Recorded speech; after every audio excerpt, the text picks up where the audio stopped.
Great day, class. It's Mr. Sargent here with your first asynchronous day of this year. Now, we just got done finishing the EOGs for the reading for 4th grade and 3rd grade. So I thought I'd take this moment to say how much we miss all of you in the building and missing seeing you online. Now in today's video, we're gonna go over the assignments that I gave you yesterday in the packet. And if you didn't get the assignments, they're in the description below. So ladies and gentlemen, let's sit back and let's talk about how to make a story, how to plan for a science project, and we'll take a quick look at the reading comprehension. So sit back and let's learn. So let's talk about how to make a story. Now, the one thing we haven't done a lot of this year is a little creative writing. And for our final project in 2nd grade, that's exactly what we're going to do. But before we write the story and we do a fun book project, one thing that we are going to really take a look at is how to plan our story. So if you look behind me, there it is. Here we have a plan, ladies and gentlemen. Now, if you look, we're going to start our story planner with the characters. So I want you to start with who do you want in your story? And then you're going to put it right in the character box. And if you want to skip over to the other top, the setting is so important.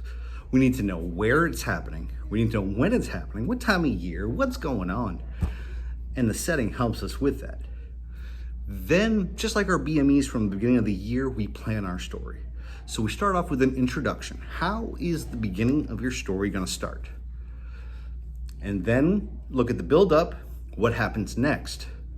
Until finally we get to the climax. Now in the climax, this is where there's a problem or something changes in the story that changes everything.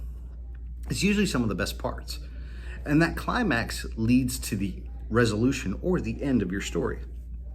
Now, the big thing you want to focus on is that all of these boxes connect, meaning they kind of need to make sense when you're going from your introduction to your build-up, to your climax, to your resolution. All right? So one thing I would do is I would practice, before putting it on this form, I would really brainstorm and think about just what we want to put up there. The next thing I gave you for ELA was a packet of reading stories. The first one was Nightlights. We did this one together. The next one was called Thunder and Lightning. And the final one was Smokey the Bear. Now, these three need to be read. And if you look at the back of these, they have some incredible questions dealing with vocabulary, compound words, and even reading comprehension questions from the story. So ladies and gentlemen, work through those and you're going to understand these stories even better. And finally, in science, we have probably one of the most fun projects that I've done all year. Now, this project will entail no smashy science. This project is going to be the opposite of that, where we're going to be creating something to protect an egg. Now, to protect this egg, we have seen and done research on the egg drop challenge. And that is what I'm going to give to you. What we're going to do, ladies and gentlemen, is the egg drop challenge. Now, in this challenge, ladies and gentlemen, you are going to design, invent, engineer, construct, build a device that is going to protect an egg. All right? It may sound pretty easy, but it is not. But before we build, before we test, before we do any of that, think about my favorite quote. A goal without a plan is just a wish. We need to have a plan. So right here, you'll see a plan for the egg drop challenge. Now, what you're gonna do first is a blueprint.